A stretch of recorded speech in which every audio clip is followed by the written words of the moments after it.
721, left intercept the final bearing 222.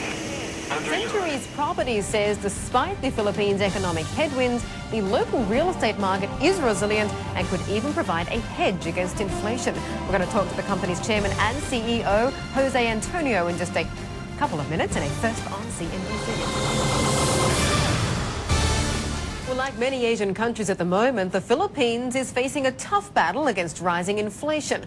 But according to our next guest, one sector that could provide investors a hedge against price pressures is real estate. Joining us now live from Hong Kong and in a first on CNBC interview is Jose Antonio, chairman and CEO of Century Properties, one of the largest privately owned real estate companies in the Philippines, also special envoy to China and chairman of the Philippine-China Business Council. And also staying with us is our guest host, Gerard Lyons from Standard Chartered Bank. Joey, thank you very much for joining us on the show today.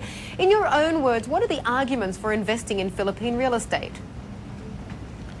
The Philippine real estate has not been the best performing market, but it has exhibited strong and consistent growth over the past years, simply because our real estate property market is really based on very low geared buying.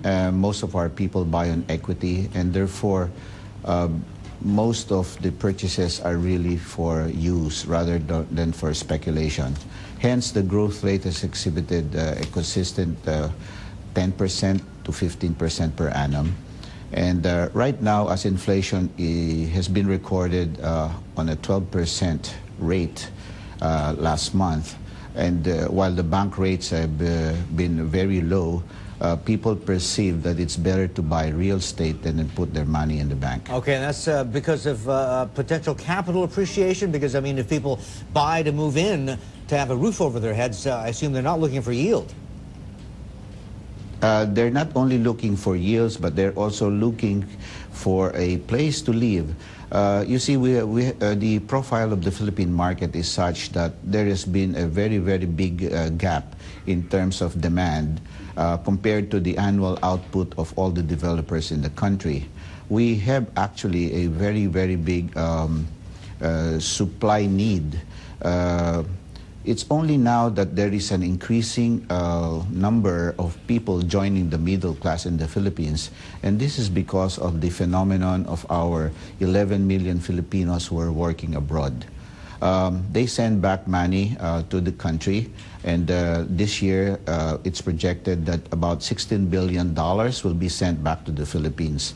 And most experts believe that 1/3 of this go to housing. And because of this, there's been a tremendous demand for housing, because Filipinos, like most Asians, do really love properties as the primary investment.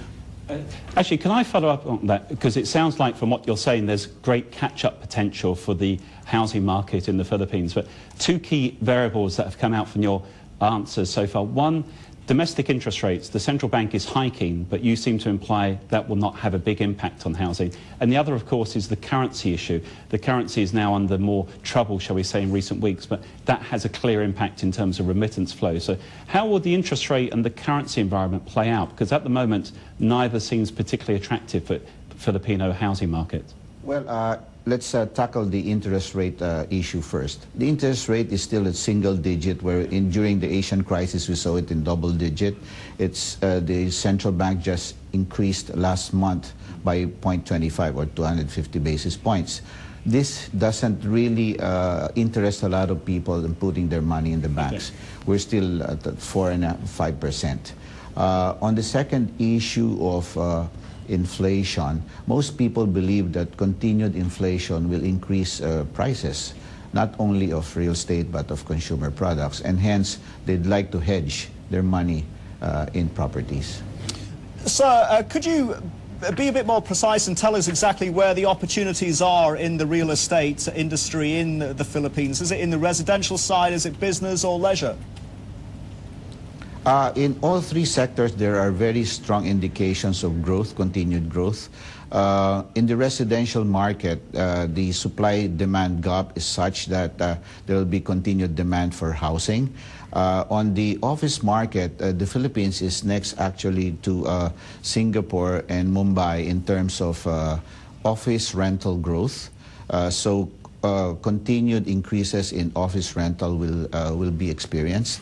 And one of the brightest spots in the Philippine property market is any property or any project that will be focused on tourism will actually give developers a heads up, because right now we only have 3 million arrivals in the Philippines, and by 2010, because of the new infrastructure being constructed in the Philippines, we expect more airports to be constructed and more infrastructure and roads.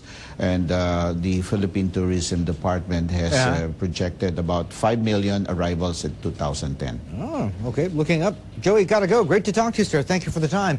Jose Antonio there, Chairman and CEO at Century Properties, live from our studios in Hong Kong, and just a couple of feet away there as well. Our guest host for the last hour and a half, Gerard Lyons, Chief Economist and Group Head of Global Research at Standard Chartered Bank. Thank you to the both of you.